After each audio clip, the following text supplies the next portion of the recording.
Hi, my name is Paul Shore, and welcome back to another edition of The Street Speaks, a spontaneous speaker's corner for Montrealers where we give you and your neighbors an unfiltered platform to express yourselves about anything. Nothing is off limits. This week, Montrealers are sharing with me what they would do if they were mayor or prime minister.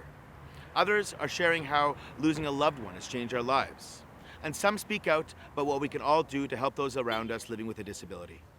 Also, I've invited the incredibly talented singer-songwriter Emma Jean up onto the Street Speaks soapbox. But first, I'm happy to welcome back to the show the Street Speaks band, Montreal's finest, Paul and Chris Carniello, otherwise known as Skinny Bros.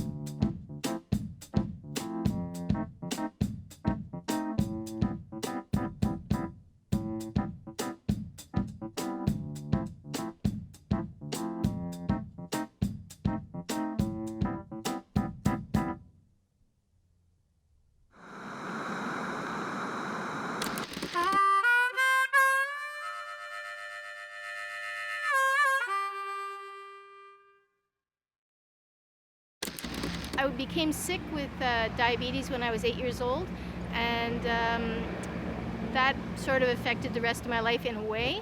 It's type 1 diabetes, and it's caused some side effects, including my loss of vision. I've been in a wheelchair for about 2 years now due to a car accident, which ended up with me colliding T1 and T2 at the top of the spinal cord.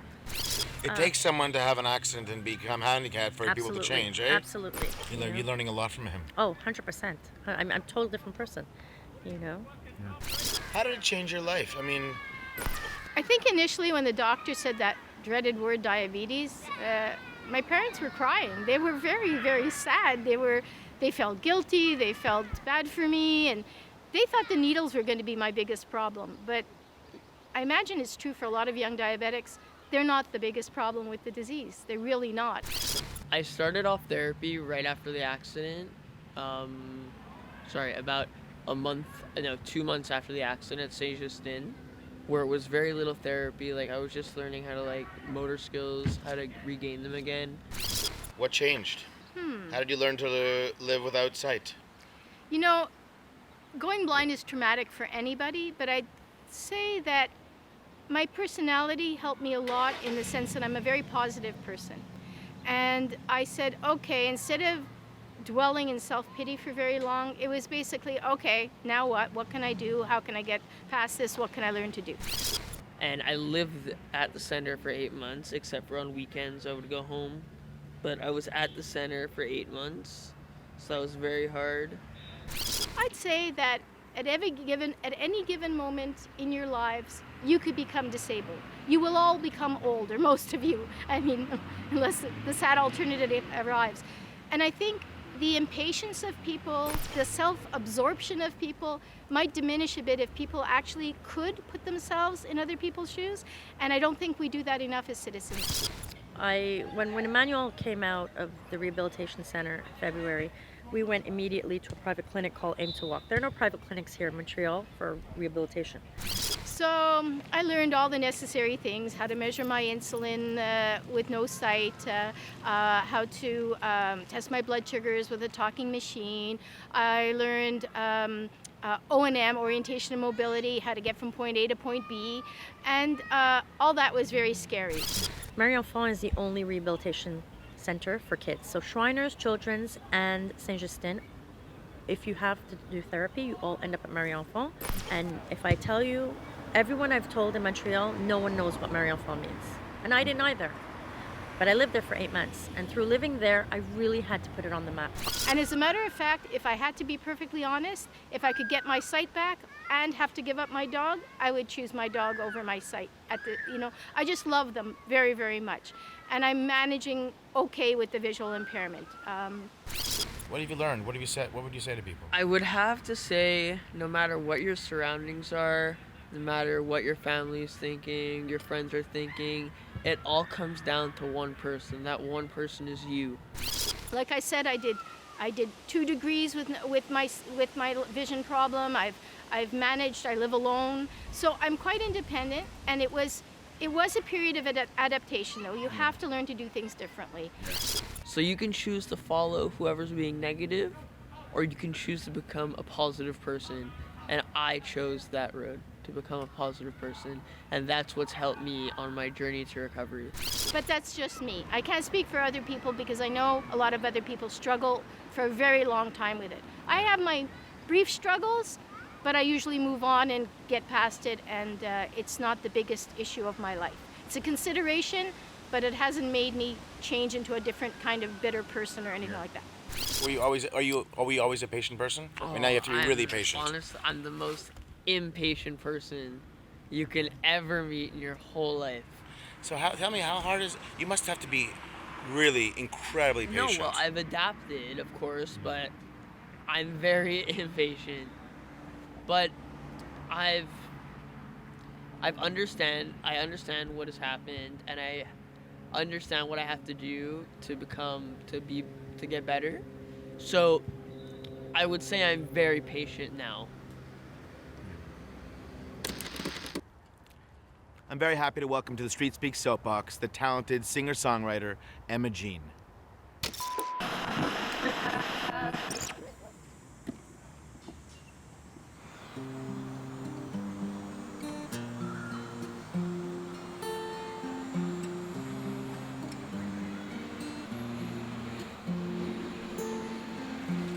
Well, I feel like I've been struck upside the head with some awful curse, 'cause it's one of those nights when you're so lonely that it hurts, and you wish someone would come up and talk to you, not just talk to you, but really communicate with you. Well, I talk to people just about every single day, but there's a lack of authenticity and genuineness in what they have to say. What they have to say. Well, I may be a hypocrite, but at least I'm aware of what's going on in front of me, in our society, in my reality, in your reality that you refuse to see. It is like honesty, you'd rather be flaky than hear the truth from me. Than hear the truth from me.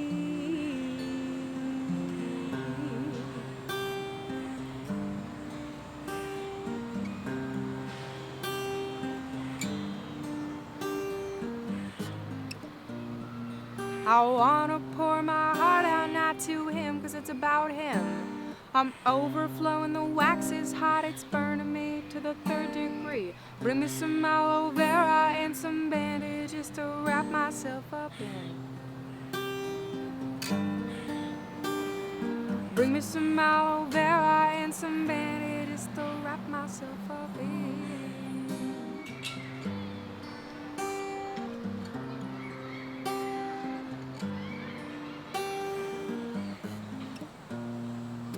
Night after night we pretend it's alright and we kiss and we're happy in our illusion. Night after night we pretend it's alright and we kiss and we're happy in our illusion.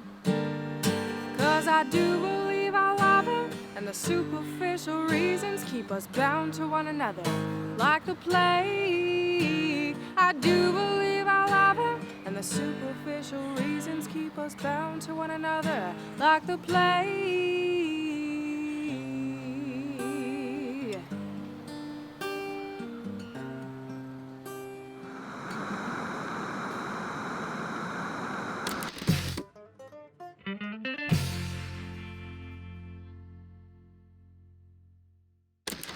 One of the first things you told me in our interview, well, when you were telling me about like why you came to Montreal, why you liked it, was that you were queer.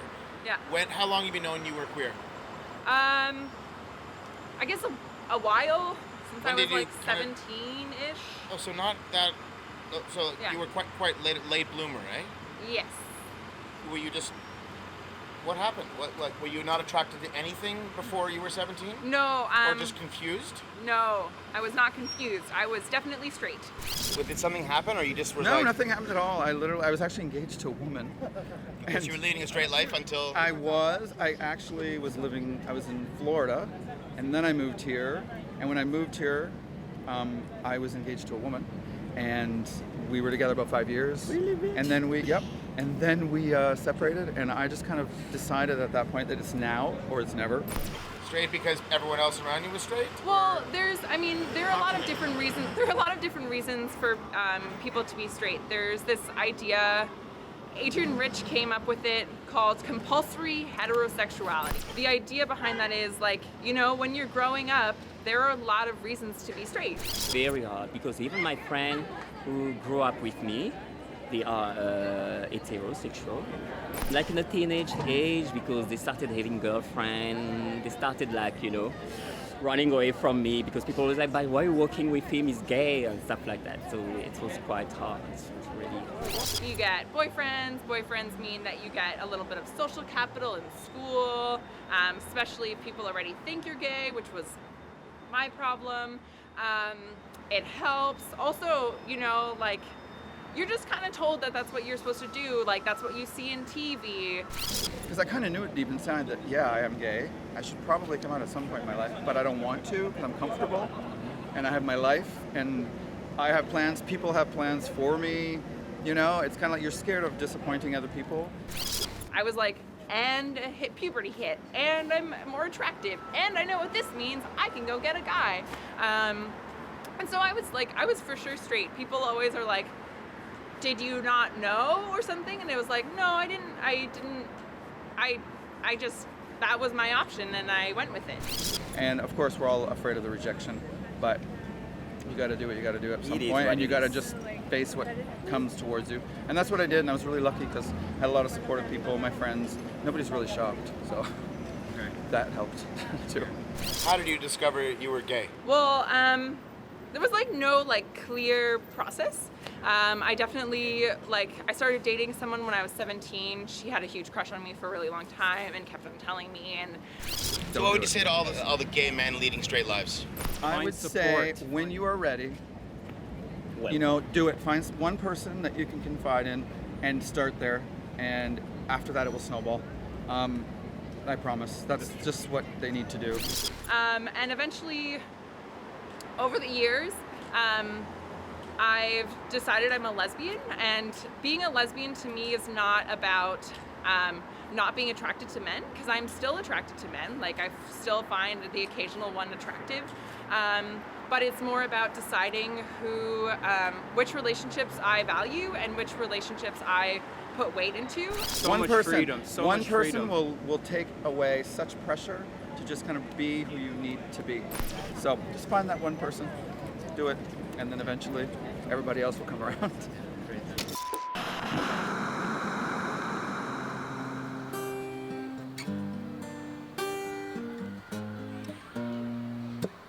Ton corps physique me plaît beaucoup. C'est la seule chose que je peux connaître entre nous pour certaines.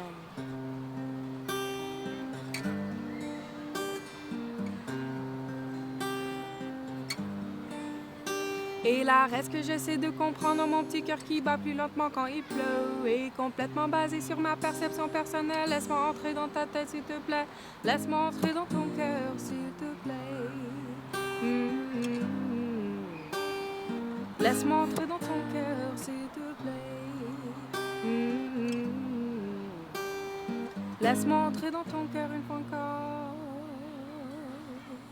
S'il te plaît.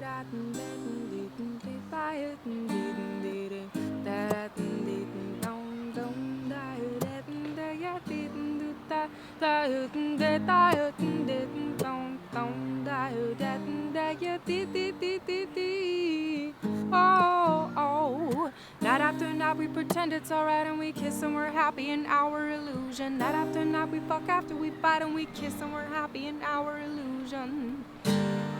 'Cause I do believe I love him, and the superficial reasons keep us bound to one another like the plague. I do believe I love the superficial reasons keep us bound to one another, like the play.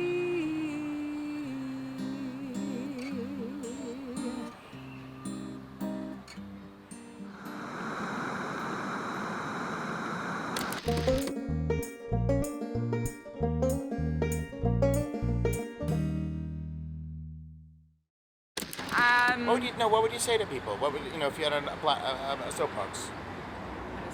Okay. The way I always frame things for mayors and prime ministers is I would go and try and find the most marginalized person in Canada, and I would try and find out what they need to, lead a life that makes them feel like they're doing all right and like they have the support they need to do the things that make them happy. On social issues, Quebec is for the majority, for the poor, and for equity, distribution of wealth.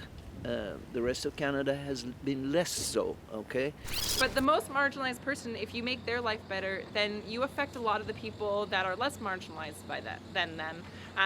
The same changes that they need are things that a lot of other people need. So for instance, if we're talking about refugees and we're talking about, making policies that make it easier for refugees to get into Canada, especially when they're facing really violent situations, in a way that isn't really stressful for them, it would affect a lot of different immigrants who are coming to Canada, and it would really humanize the process for a lot of different immigrants. And the rest of Canada has attracted immigrants, English-speaking immigrants, and inculcated the neoliberal ethos of making money quickly, being very business savvy, and therefore heading towards a more conservative view of the economy. Quebec attempts it in big cities, but essentially it is not that. Yeah. Or, if we talk about in the queer community, for instance, if we talk about one of the most marginalized people are trans women of color.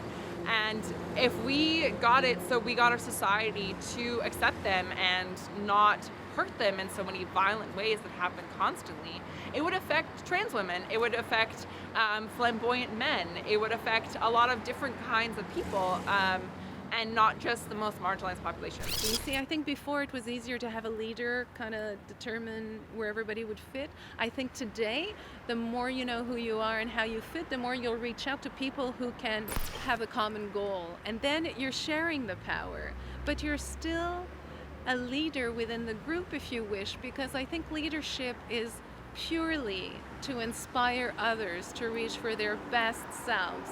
Whereas I think in a lot of ways, the politicians that I see, the way that they think about it is, they want to help the middle class. They want to help the people that are doing pretty good, but they could be doing as good as the rich people.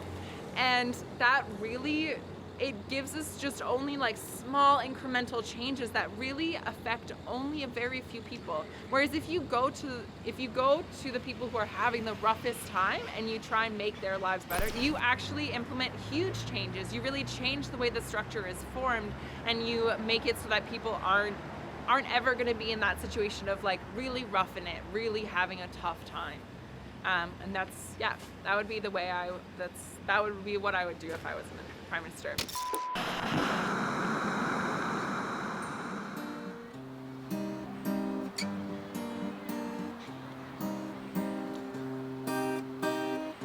Pretty ladies, all in a row, seashells by the seashore,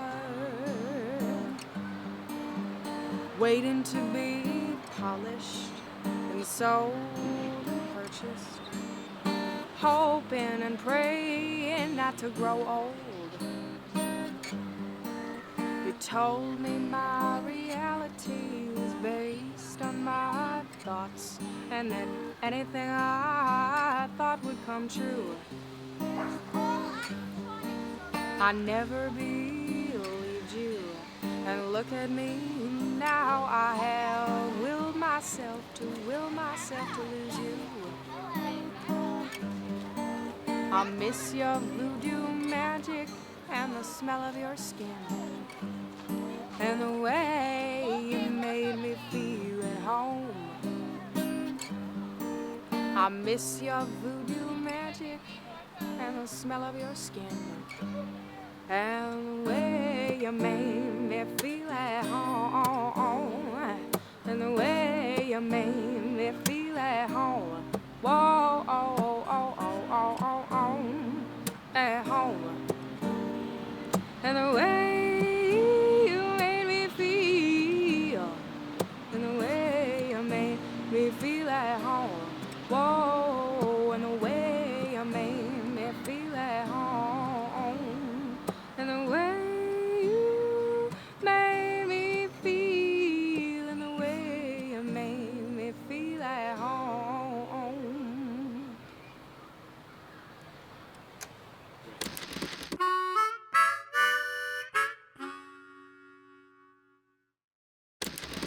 Yes, my parents both died when I was in my 20s. I am sad to say, but I think in a lot of ways I'm still hung up on a lot of things that happened or didn't happen in my life, with them, without them. My mom passed away 10 years ago this summer, and my father was 11 years ago, just this past October 2nd, yeah. Yeah, my dad, it's gonna be, you were talking like that. My past just passed away about a month ago. Oh, I'm sorry. There were 3 in the car. They both, three people died the 8th of September. So it's gonna be a month and a half. So It's a car accident. A car accident. You know, look, I mean, my father, my poor father, he suffered for 2 years with, Alzheimer's. It was a terrible thing. Poor, it was brutal. Otherwise, he was very healthy. My mom, 9 months later, I mean, you know what people say, people die of a broken heart. Yeah, you could say she died of a broken heart. No, I'm not in, certainly shocked, yes, because suddenly my dad was not sick, he was not taking any pill, he was still working. He was 80, still working, and they just arrived from work. Her death was the scariest moment of my life, because I realized how alone I became. I have sisters and a brother, and I love them to death. But my mother, at the end of the day, was my best friend. My struggles have made me more accepting. You know, we all want our parents. We all think when we're born, of course, that our parents are, they're perfect, and then slowly over life, we see them as more and more human.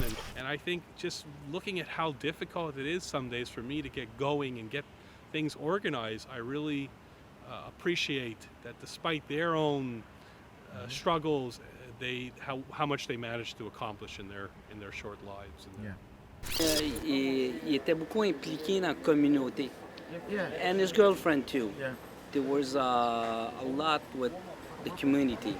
And I was in a shock when I was to the church, because there was a 500 place city. It was full. So I was amazed. All the people that came to give him the bless or pour lui rendre hommage, it was amazing. And all the kids were 5. We were all, wow. It was nice. Well, you have to, that comfort zone one has with a mother, even at my age. It doesn't change. You're still the little boy. One thing that's made me, having the death of my parents in the 20s, preceded by illness, it's made me more aware of other people's suffering, and I work towards being compassionate towards them. And with her passing, on a practical level, I had to, all those great dishes she prepared for me when I would be home or when I lived at home, I missed them. So I made it a point right after she died to teach myself properly how to cook. Thank God I have my sisters and aunts, and but that was very important to me. Any advice? Yeah, just find a way to live a life, not to make them happy, but by making yourself happy, you'll make you'll bring a a reward to them. No, they would be smiling upon you.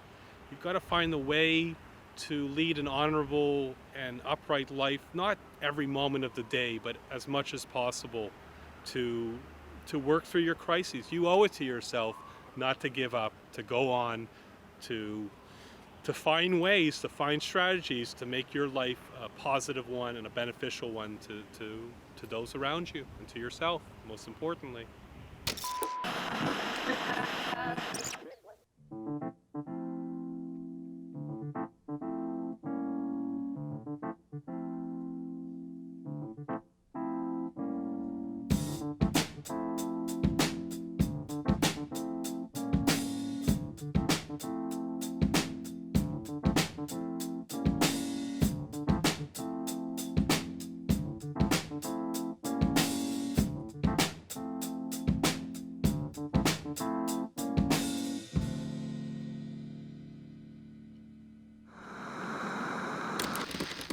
That wraps up another edition of The Street Speaks. Thank you, Montrealers, for sharing, and thank you for watching. A special thank you to our house band, Skinny Bros, and to the amazingly talented singer-songwriter Emma Jean, who owned our soapbox this week. If you want to get in touch with me, don't be shy. I'd love to hear what you're thinking, what you're feeling, if you have any comments or suggestions, and I can be reached at thestreetspeaks514@gmail.com, and I will reply. You can also find us on Facebook and on Twitter. Join me next week in the final edition of the season, as Montrealers share with me what keeps them from leaving this fine town. Some reflect on how language has impacted their identities as Montrealers, and others speak up about gains and losses as immigrants. Also, musician Chris Vellon, poet Imani Tucker, and writer-actor Michael Hughes all return to the Street Speak soapbox. See you next time.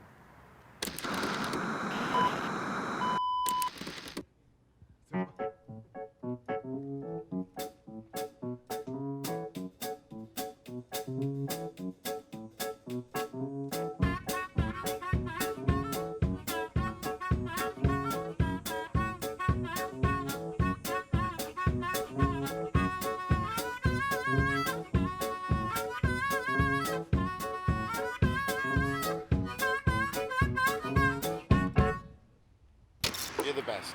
Can you just say, in the camera, not in my eyes? My name is Otto, and you're watching The Street Speaks.